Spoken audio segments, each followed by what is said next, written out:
halkani waa magaalo madaxda dalka Kenya ee Nairobi.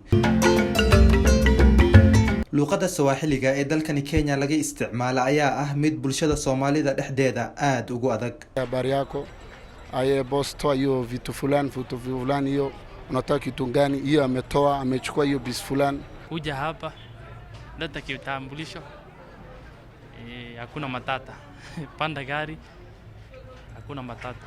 La yaab ma aha in bulshada xaafadda Islii ay badidood yaqaanaan erayadan, waayo waxa ay ka barteen ciidamada ammaanka oo inta badan isticmaala. luqadda Swahiliga ayaa waagii hore ahayd luqad ajnabi ah oo ay Soomaalidu la xiriirin jireen hadallada ciidamada ammaanka sida fungua mlango, leta pesa, panda gari, leta kipande iyo erayo la mid ah oo cabsi ku beeri jiray.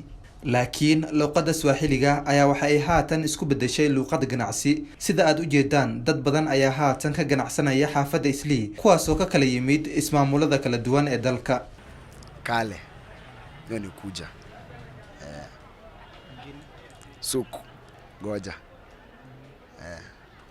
afyanta afyanio ndio kama habari yako mzuri. Mimi najua inaitwa mishar, buruz, kale, suk, adi jerer, adi somali, mismar, adi fure, game. waxay aaminsan yihiin haddii ay jirto isdhexgal bulsho sida haatan muuqato in Swahiliga la baran karo, laakiin qasab ma aha ayay dhaheen inuu fasiix noqdo. kuwa ay ayagu u suurta gashay inay Swahiliga bartaan maxaa ay sameeyeen? asalkaygu waxaan ka imaaday Soomaaliyan ahay. luqadana alxamdulillah waa bartay qarac iyo si mar walba wax qabo wax baro, mar caatin lee baro, mar adiga salaanti lee baro, waxbaan sidii aan ku bartay. alxamdulillah haddana waan ku shaqaystaa, magaalkan waan ku mari karaa. wax iskuulan oo magalin maamo oo dariskeena oo Kikuya igu saacideysay. mar walba waxay dhigi jirtay xarafkan qabso maanta, berikan ku hadal, berikan dhigo. mar waxaan qabsaday habari yako, markii waxaan ka shaqeey jiray dukaamanka wholesale raashinka, meeshaan ku bartay. ana shaqada businesska nimanka la shaqeynay waxay ahayn qaar Mukambo, qaar Ugandes, qaar Tanzanian.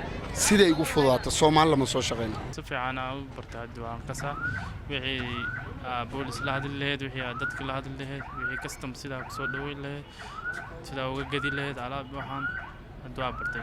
haddaba maxay tahay sababta keentay inay shacabka halkan ku nool Swahiliga ugu noqdo mid aad u adag? bilooyin way kugu qaadan horta, haddana qofka dadaalkiisa ay ku xiran tahay. wax kasta haddii aad dadaasho way ku fududaana, laakiin haddii aad dadaal muujino oo meeshii la iska joogto wax ma baranayso. wallaahi waa dhib badan tahay. oo ogtaa dad waxaa jiro adee nolol fiican ku soo koray, dad rafaad ku soo koray. dadkii oo nolol adag la ku soo koray waa la qabsanayaan jawiga oo Swahiliga luqadda.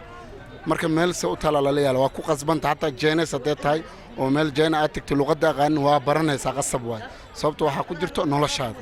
inkastoo Soomaalida dhalasho ahaan ka soo jeeda dalkani Kenya ay yaqaanaan luqadda Swahiliga, ayaa waxaa haddana kuwa ka yimid dalka hooyo ee Soomaaliya ay u haystaan Swahiliga inuu yahay luqad qalaad.